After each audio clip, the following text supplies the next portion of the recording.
as well say what you got to say before you're dead. And I encourage you to watch it once, twice, 3 times. I love when politicians say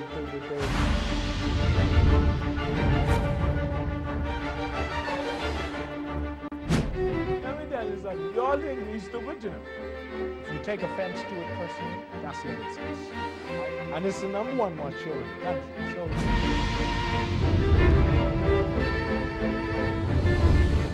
Good evening, ladies and gentlemen. Welcome to Citizens Review.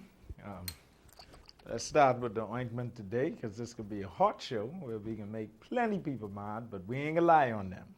That is gonna be the new slogan of Citizens Review. I just want people to know. We gotta all say that together. So we know what the usual slogans were. We started off with independent, accurate, and bold. We still stick with that. And then we added on the tag of we are but dust, and to dust we shall return. So you might as well say what you gotta say before you're dead. And then I just say, I'll see you next week.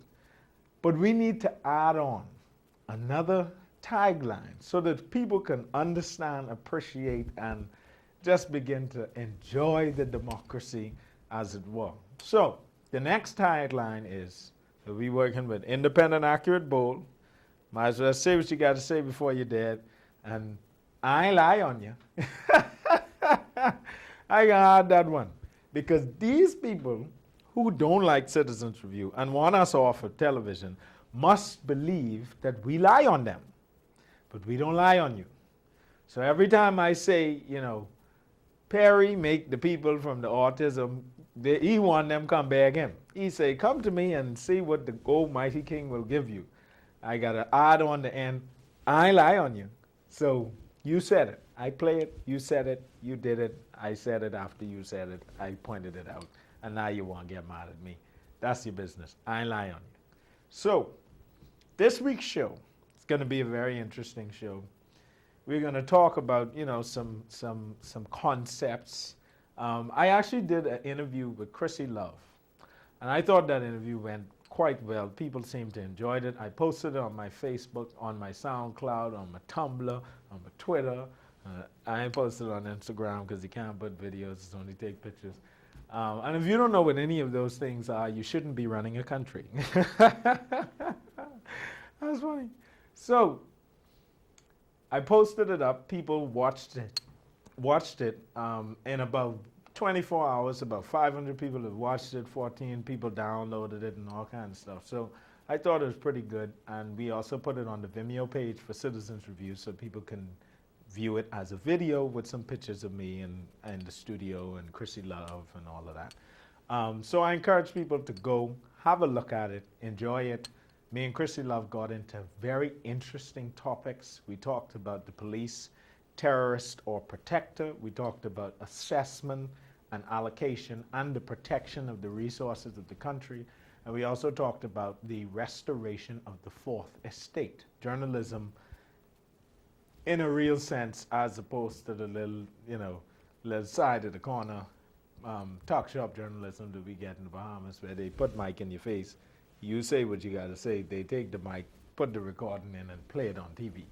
No analysis, no introspection, no coverage in a real sense. So we need to see that happen again. And then you have some stations who believe that because they could show you nonsense in HD, it's good, you know. HD garbage, yeah, well, you know, that only just make it brighter and more foolish.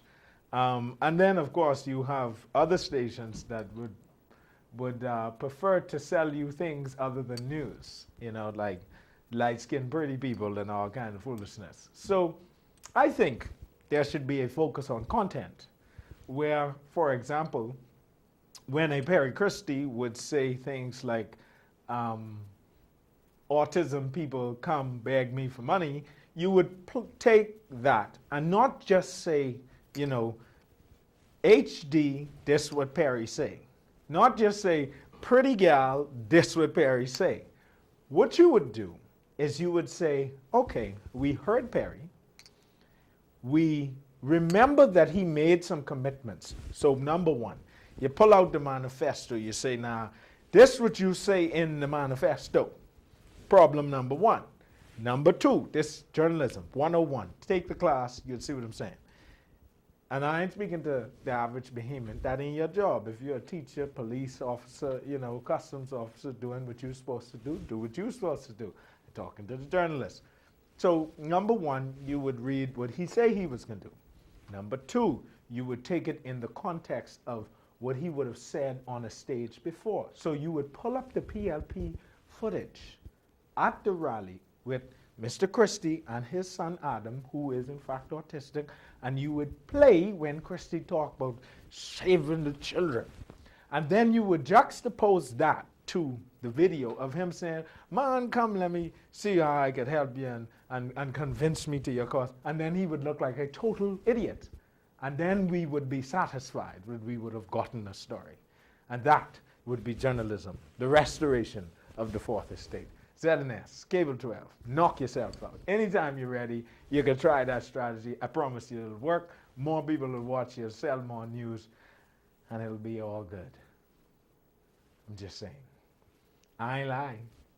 I'm sure a journalism professor anywhere in the world will tell you that sounds like a good approach to it. There may be other things that you could have looked into, but you was Billy selling us gals and getting us HD. That's not the approach that we need. We need information. We need it analyzed. That's why they don't like Citizens Review. And then you say things like, if we give you that, they ain't advertise with us. Well, if everybody was doing that and that was the standard, then they would have to advertise with somebody.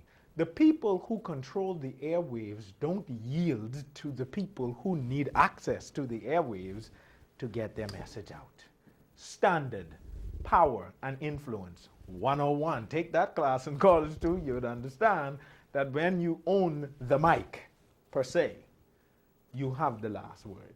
So you don't let nobody phase you. And I go out and police harass me. I take picture of them and they just get scared. Say, oh, you can put me on TV. Nah, I ain't petty.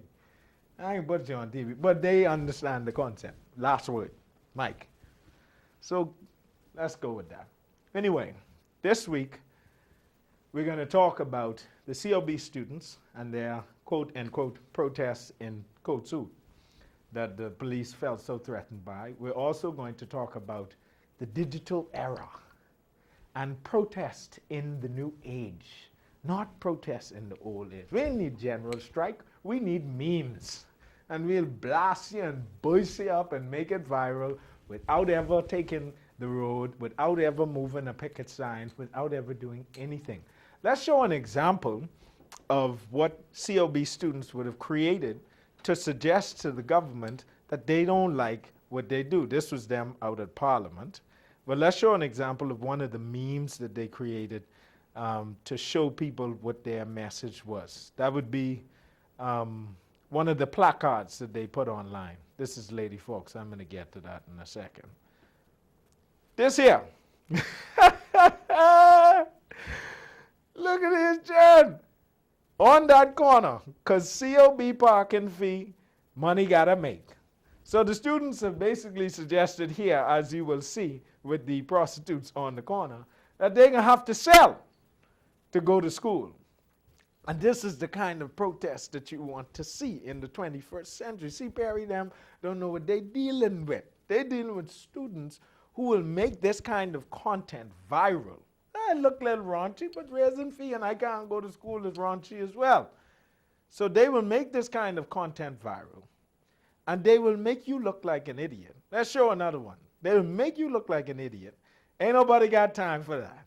Everybody know this video? Ain't nobody got time for that. You know, you heard the video where the girl say, oh, Lord Jesus, it's a fire. COB fee is going up. Oh, Lord Jesus, it's a fire. So we'll come back to that. That's going to be exciting because COB has decided to show the government better than they could tell them. And it's all over Facebook. You'll find it on my page. I'm going to post all of them today so that you could see them and you could make them viral and we could push back in a digital way. We could host our strike online. You ain't got to go to the House of Assembly. Right there online. I went to the House of Assembly and let's take a break. I want to take a break here. I'm going to come back and we're going to talk about Randall Fox, his legacy, the understanding of it, who he was, and the fact that they're making Labor Day, it's being renamed Randall Fox Labor Day. We'll be right back after these messages to talk a little more about Randall Fox.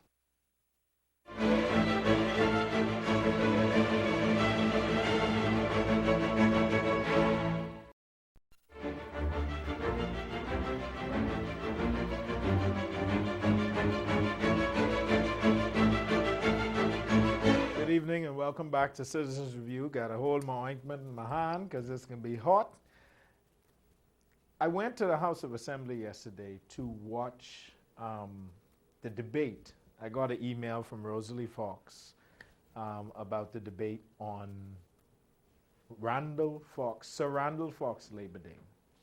So I thought I should go to the House of Assembly. I usually don't make it part of my garden variety choice of the day to listen to a bunch of people talk foolishness.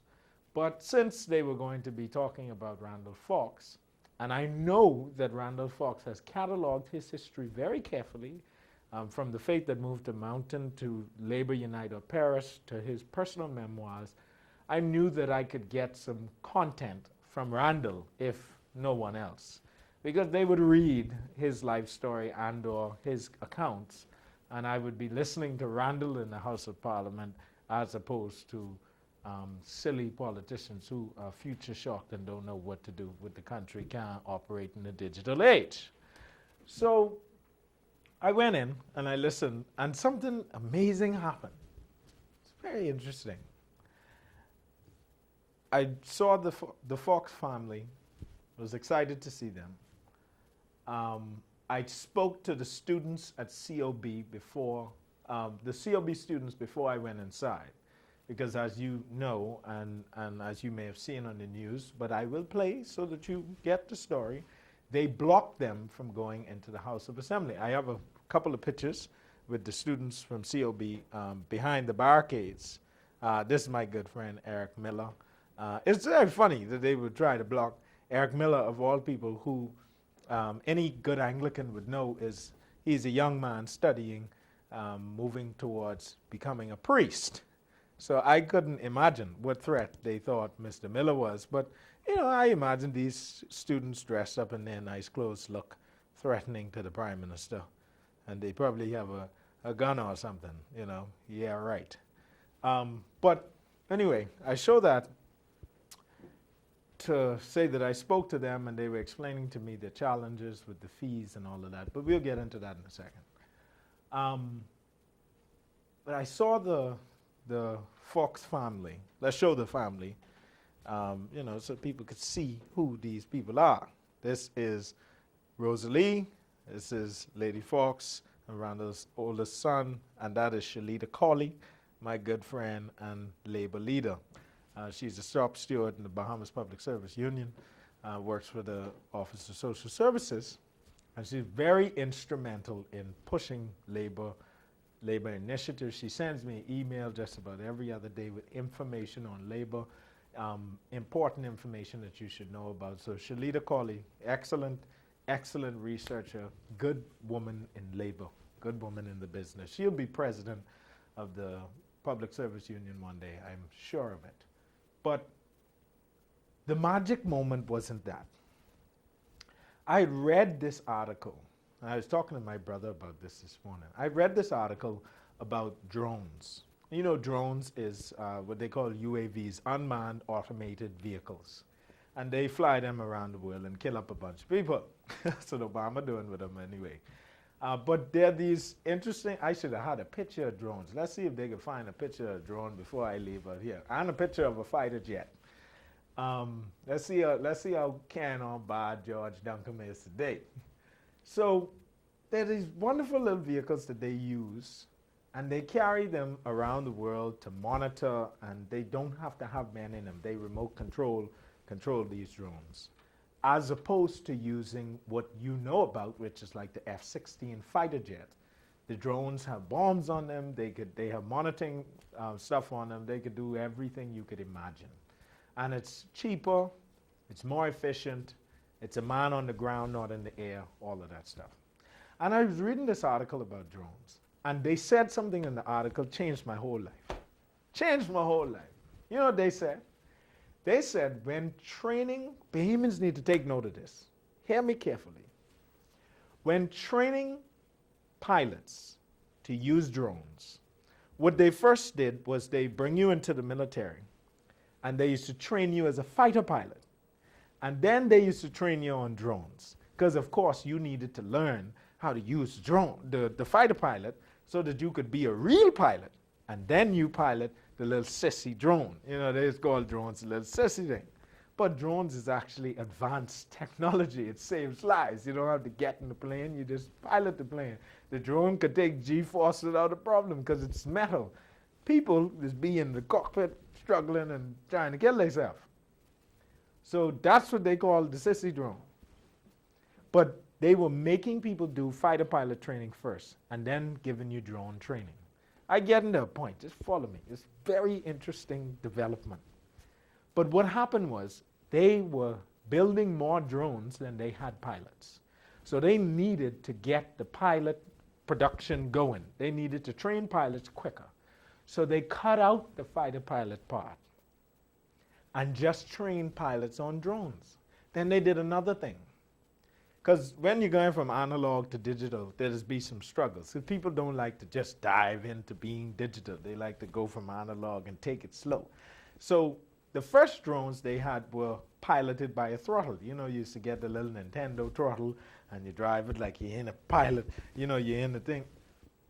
But they switched it because they noticed that the pilots would move from the throttle, go to the mouse and keyboard, and go on Facebook, and then come back to the throttle. So they say, all right, listen, just give them a mouse and keyboard. Then they started to recruit using Sony PlayStations and Xbox and stuff. The children who just play the flight simulators, they started to recruit the best flyers. And they went around and say, listen, we see that you have the best record on flight simulator. Do you want to be a drone pilot? We'll pay you this much. We'll educate you this, that, and that. Boom, they start pulling in more pilots. But the most important development was that they realized that the pilots that did not get fighter jet training first and just went straight to drone training were better drone pilots than those that you gave fighter training. The reason why is that the fighter training adds what in golf they call handicaps. So they teach you analog like we do in every government high school classroom in the Bahamas and most private. They teach you in an analog setting, like you actually get in the cockpit and move the throttle, and then they take you to the completely digital setting, and then you trying to take yourself out the cockpit and get into the digital, when in fact they should have just carried you straight into the advanced technology. Here's what this means. This means that there is a pendulum that we're not paying attention to, because it's shifting and we're not determining at what point something becomes history. So fighter jet training, for the most part, is history. It's nonsense. You don't put a man in G-force. It don't work. He just fall out and crash a $1 billion plane. Waste up all kind of money, then America will be further claimed as spending more money on defense than they need to. You get a nice little $15, $20 million drone, and you put that control on it, and if anything happens and you lose connection, the drone fly right back to the airport it's supposed to be in. The machine always beat the user. Good. But we have the same challenge in the Bahamas. We have government workers and government leaders telling us, oh no, you need to learn how to do it the way it's supposed to work. When in fact we know that there are more efficient ways to do things. For example, calculators. I remember when I was growing up and I was in high school, teachers used to actually tell you, you cannot use a calculator on this test. Now, today that has to be some of the stupidest things that I had ever heard, but it was new technology. I had graphing calculator. My mom paid good $100 for this calculator where I put the thing in and to keep the whole problem there, and I could add, subtract, multiply, divide, do sine, cosine, quotient, everything on that. And they tell me I can't bring that because that's cheating. Well, nowadays, we know that it's not cheating. We know it's good technology. In fact, if you are a teacher and you still telling children they can't use calculator, you need to get yourself together. Get it together, because that's nonsense. In fact, education is going to the place where we're realizing that it's no longer necessary to store all the things that Google does store in your head. It's more necessary that you know how to find information, analyze information, and critically think about the information that you receive, which is the antithesis to education in the Bahamas. I'm saying all this to say that when I was in the House of Assembly, I listened to Bernard Nottage, and oh my God, an orator. Unlike Perry Christie, he has not lost his edge. He spoke well, and he said things that made me feel like a Bahamian. Oh, Bernard Nottage moved me in that house yesterday.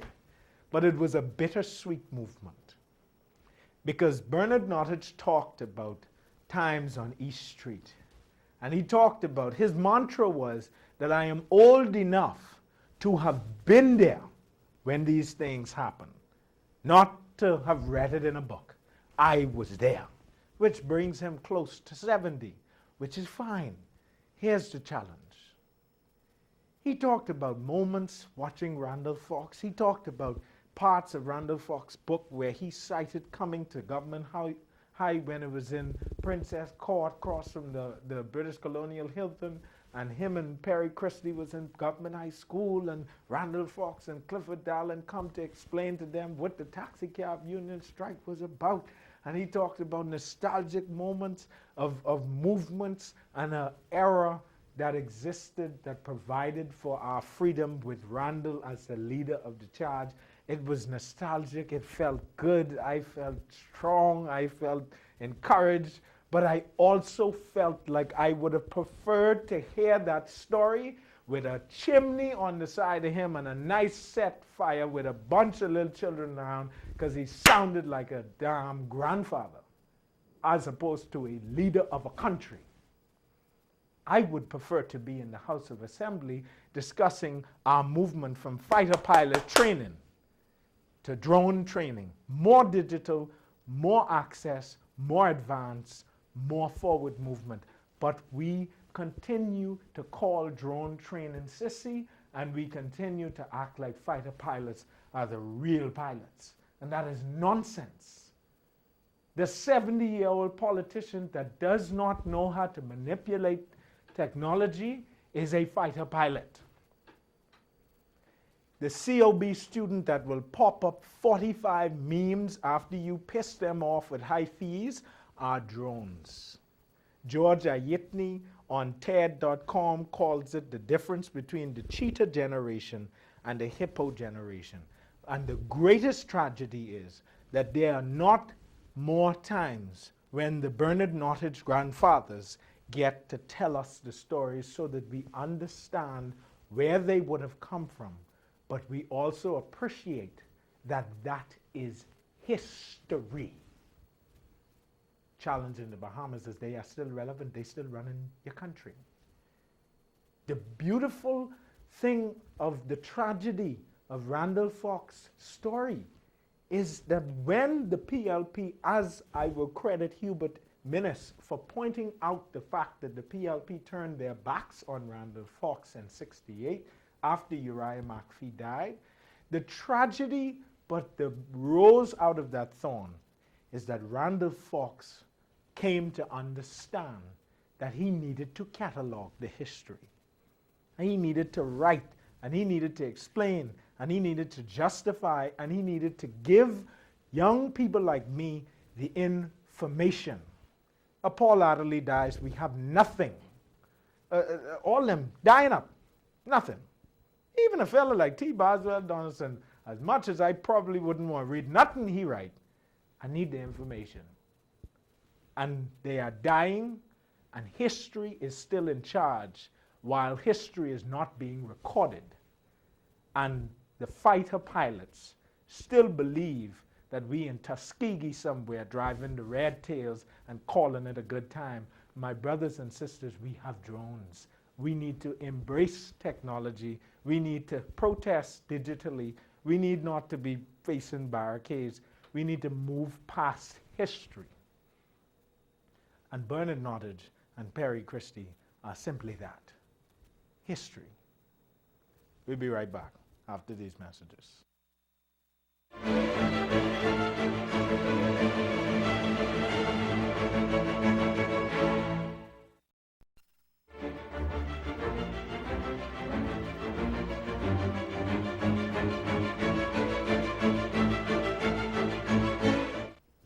Good evening and welcome back to Citizens Review. I'm going to strip myself down on this mic cord here. Welcome back to Citizens Review. Now, George found the pictures. So let's show a fighter jet. This is a fighter jet. No, that's the drone. Fighter jet, boom. That's what you used to, Tom Cruise. All the movies you see, this is what you, Top Gear. Top Gun. Tom Cruise, fighter jet, G-force. You lose your head, you kill yourself. It's a bunch of foolishness. It has been outdated by better technology. Let's show the drone. See this drone here? Ain't nobody in that. And that could blow up anything it want to blow up. Now, I don't advocate for war or defense in the way that first world and developed countries do it. I don't like it. I'm not a Republican, never would be. Ain't no Democrat neither, but I don't like war. So I don't like these things. But somebody can blow somebody up, and so somebody come up with a good idea as to how to make this work. The beautiful thing is that this technology is where the world is. So the Bahamas has to get rid of our fighter jet pilots, and we have to engage drone pilots. And the beautiful thing is that you don't have to learn how to be a fighter jet pilot to pilot a drone. Oh, hallelujah. You don't got to be as inefficient as them old people to lead a country. You just got to know what you're doing and talk sense. And that's the direction to be heading in. And speaking of that, now this is going to be a display of a protest, but also an education of what we should do leading up to the next election to get our message out. COB students received some fee hikes. COB deals with money woes. And of course, this would be on the backdrop of a Perry Christie and Jerome Fitzgerald that would have promised us a doubled investment in education. Now, let's deal with that first. Because if you tell me you are going to double the investment, you know I thought you mean the money. You know I thought you mean the money. You know I thought you meant the money. You lying man. But you can go and tell me you meant the investment. I can start to do more. I got to make this show more visual because some of you need help. So I can have the information on the definition of investment up here next time. But it have little something to do with the money. They wasn't talking about doubling teacher hours. They wasn't talking about doubling how they feel about education when they talk about it at cabinet. We would not have voted for that because we know they are disingenuous. We did not know, however, that they would just bold-faced tell a lie. We asked, where would you get this money from to double the investment in education? And they said, oh, the money is there. Trust us. We believe in Bahamians. They lied. They lied. They didn't double the money. They couldn't find the money. They borrowing money now and borrowing more money because there is no money. And they ain't sensible enough to figure out the money woes.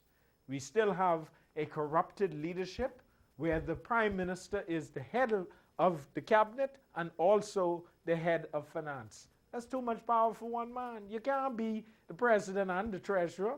You could sign all the check by yourself. And you could lie by yourself. Tell us you can get us more money. And they ain't get us the money. Bohemians may be undereducated, my friend, because of your systems. And you've been in there from 19 Jesus come. So you was there when they was disadvantaging the education system and undereducating our children. The beauty of that age is you have to take responsibility for it.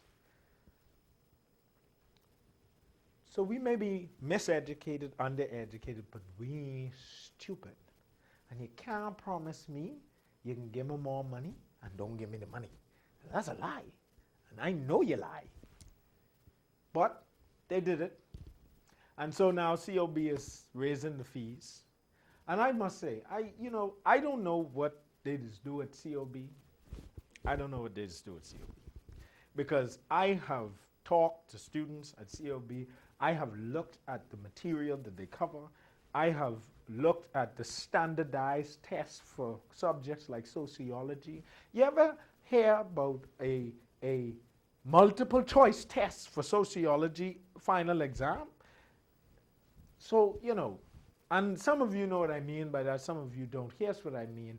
You don't do multiple choice on social science tests. You gotta explain if you got the theory. You gotta write out your information. You gotta do a final big paper. You gotta give us some analysis and some critical thinking involved in the work that you would provide to suggest that you would have digested the material, not a multiple choice test. But that's what they done at COB. So I question the quality of the education at COB. I wouldn't be caught dead with my turn in COB. I don't know. But what I do know is that they raising the fees. And I was promised a doubled investment, but the fee going up. You see how that funny? You see how that look like a lie? Because if you tell me you can give me some money, then you ask me for money, I can start to believe you can't give me the money you tell me you was going to give me. And then I can get wary about whether you lied to me. And the fact of the matter is, the money ain't coming. It ain't there. They ain't borrowing it. We ain't getting no more money for education. Point blank. But the CLB students thought that they would have something to say about that, and I applaud them for that. But they still going out to Parliament. Now, I know why they go to Parliament, because I wouldn't have gone to Parliament. I would have simply just burst them up with these memes. And they call these memes because they had one little mad face man, and it's a meme, so all these things you see all over Facebook is called meme now, for those of you who are digitally challenged. And so this is an example of a meme. Boom. I say doubled investment in education, but I mean double the student fees. Bang! That's a slap in the face. Thank you very much. Courtesy of Lion, Mr. Christie. Next. Look at Jerome Fitzgerald. Oh, nice campaign picture. That's back when he was believing in Bohemians. I will keep the education budget so low you won't even understand what a poor job I'm doing. Now, let's comment on this. I don't know what Jerome Sawyer, well, not Sawyer, Fitzgerald. Yeah, one for BTC, one for education, both talking nonsense. It's confused me sometimes. I apologize. I don't know what he just do. I don't. I asked this about Glennis Anna Martin and Hope Strong, and you called me fool. Then the airport blew up in Miguana, and we didn't have no answers. So maybe something happened in education when I finished with this one, but I don't know what this fella just do. Mr. Fitzgerald, you mind telling us what you do on a daily basis? Okay, he's not going to answer. Politicians usually don't. I don't know what he does. I don't know. We pointed out before in Citizens Review, there are 50-something people in education as senior people before the principals. We don't know what they do. And as far as I know, there's been no shakeup. So I don't know what I don't know what you're doing. I'll leave that there. I don't know what Jerome Fitzgerald does. I don't know. Next, raising fees. It's unthinkable. It's unbelievable. You'll see all of these if you think these are interesting on my Facebook page tonight, by the way. I can upload all of these so you can have access to these and spread them around and show support for the students at COB who are doing what we are not daring to do. They are pushing back. Even if it's $300 more, they're pushing back. And we have to use their initiative to go forward in the right direction. Next one. People who are going to pay $50 for parking. Me, Mussy Betsy. Betsy Vogelbos being the president of the College of the Bahamas, they say she mustn't pay it. Because me ain't paying it. Half the people don't have car. What they paying parking fee for if you ain't got no car? Next. I've got it. I could charge them an up the creek fee. Paddles not included. This is a picture of Betsy, by the way. So that would be a up the creek without the paddle fee. Look here. I was in my house looking at these on my computer and dying. Next one. Lounge fee, why not? This is Betsy. They just basically saying that these fees are just outrageous, ridiculous, nonsense. And so you might as well charge us a lounge fee. Next one. Girl, Betsy, please. You think we wouldn't notice? Library fee, tech increase, parking fee, and WTF is capital development.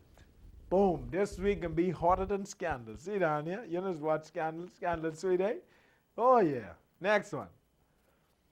Now, this is classic. This is the little fella in Africa.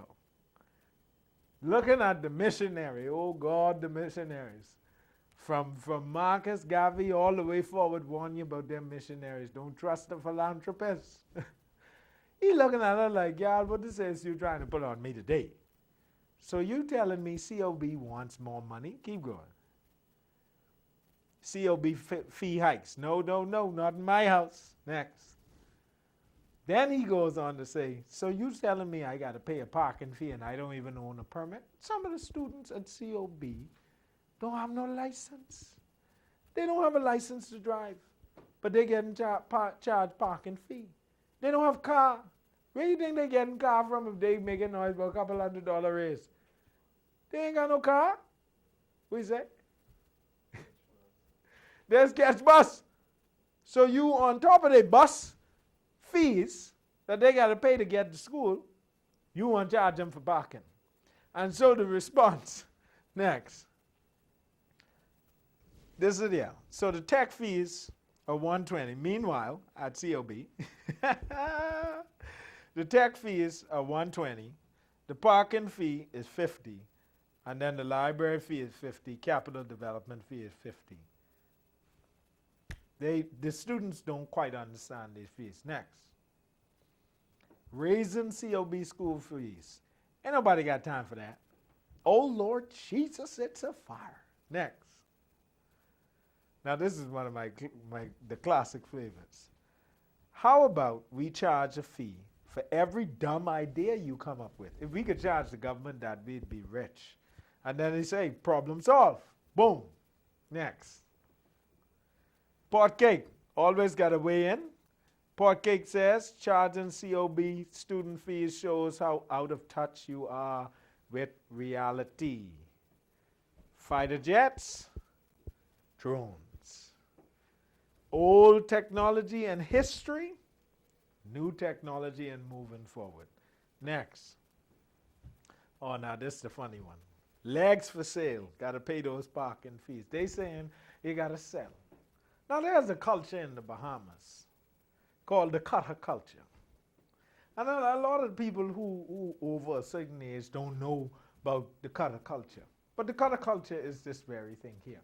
And so you would have heard that people, you know, they just give you a little good times for a shack snack. They may give you some for some minutes or some gas in their car. But this is cutterism. at its best. Basically, the students at COB are saying that they are going to have to engage in cutterism, payment for services, in order to pay their school fee. And this is protesting at its best. They just outlining all sorts of scenarios. Next one. All sorts of scenarios. And they have Betsy here contradicting herself. She says something here. Then she say, oh, I would never, ever. Oh, I'd never do it. Then she said, these little Negroes got to pay the fees. End of story. Next. Got to go to Dowswell Street quick. Red light district. Got no money for these new COB fees. Money got to make. Money got to make. Next. COB students that don't own a car gonna be like, might as well use what we paying for. I'll sleep out in the parking lot. This is beautiful. Look at this innovation. These them telling you, you could take them fees and put that where the sun don't shine. Because we don't want to see it, and we will push back on you until such time as you relent. As you let up on these fees. Don't make no sense. Next. COB tuition. I love this one.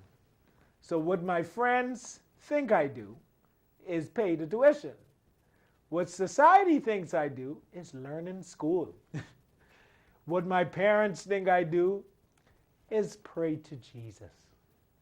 What COB thinks I do is pull money off a blessed tree because they want to charge me like I got money to waste. What I used to do and then what I have to do. Ah, Lord, you got to hold cup up and beg. These students are illustrating for you what the challenge is. Next one. And then, of course, to Perry Christie's answer. Perry Christie say, he don't know. He got to ask somebody. He ain't quite sure what happened. And he got to ask the minister. So we have Clueless, the I Don't Know edition. This came from TAP. Tracy P, TAP Vlogs. You can find her on Facebook. She has very, very fun and interesting comments that she makes. But this is the kind of thing that you will see. This is next generation placards. This is how you protest in the 21st century. This is how you get a message out. You just take it, you display it in many different ways, and you blast it. And make sure that people understand that you ain't got time to play with them. Next one. On the corner. Money gotta make. Money gotta make. Anyway, listen. COB students, do we still have pictures of the students out by Bay Street when they got refused? This is Deandra. She's such a wonderful gal, very dedicated to her cause, very much so a strong COB student, and the advisor to the president, Ernesto Williams. Let's show some of the other ones. This is my friend Eric Miller, good Anglican, strong and good Anglican. Hallelujah. Next. These are parents. This is a parent out there protesting the fees, saying that the fees are too high. We need access to our parliament. This is the lady that's downtown all the time, cussing everybody she could find and talking all kind of things. I wouldn't call it foolishness because sometimes she just makes sense. Next. And this is the family. Randall Fox family. The reason why we were all there in Parliament was to talk about Randall Fox. And so this is the family. We have a few more pictures so we can show you of the day. This is Lady Fox and the family out in front of the House of Parliament. Next picture. Next picture. And that's it. So now Labor Day will be Randall Fox Labor Day. I want to show you one video as we exit to sort of epitomize the challenge that we have, where a gentleman who believes in the struggle for poor people, as Randall Fox did. And Randall Fox, so that we understand, was the first person to have a concept of an economy and a country that was not a barefoot economy, that was not a labor-only, no-ownership economy. And I've been recently informed that Edmund Moxie and Randall Fox shared some ideas about how to make this country a country where Bahamians would indeed be primary. Not first as a slogan, but the primary driving force behind this country's growth would be the Bahamian. And that's what they believe. That is not what we live, but those men were moved to the side, as we know. And so we live in a barefoot economy. We live in a place where we can't identify Bahamian substantial players and owners in any of our three major industries, and it is a sad and sickening sight. But we could turn that around. The digital revolution can make this country what it ought to be in a very short period of time. We have to be cheetahs, not hippos. We have to be drone pilots and advanced, not fighter pilots and grandfathers. While I think that Bernard Nottage's contribution was amazing in the House of Assembly, I felt nostalgic. The hair on my skin rose. Again, I would have much rather heard that around the fire with some other children there to hear the good stories of the good old times and the history. Because as I said before, Bernard Nottage, Perry Christie, their leadership, their style, their ideas, their concepts are history and not relevant. I want to play this. It's a satire on struggles of the poor. It's not really a posed satire. It's a gentleman who ran for governor of New York against Mario Cuomo, and he just simply had a simple message about poor people and the rent being too damn high. And play this. We'll see you next week. We are but dust, and to dust we shall return. So you might as well say what you got to say before you're dead. I'll see you next week. This is the show. I represent the rent is too damn high party. People are working 8 hours a day and 40 hours a week and some a third job. Women can't afford to take care of their children, feed their children breakfast, lunch, and dinner. My main job is to provide a roof over your head, food on the table, and money in your pocket.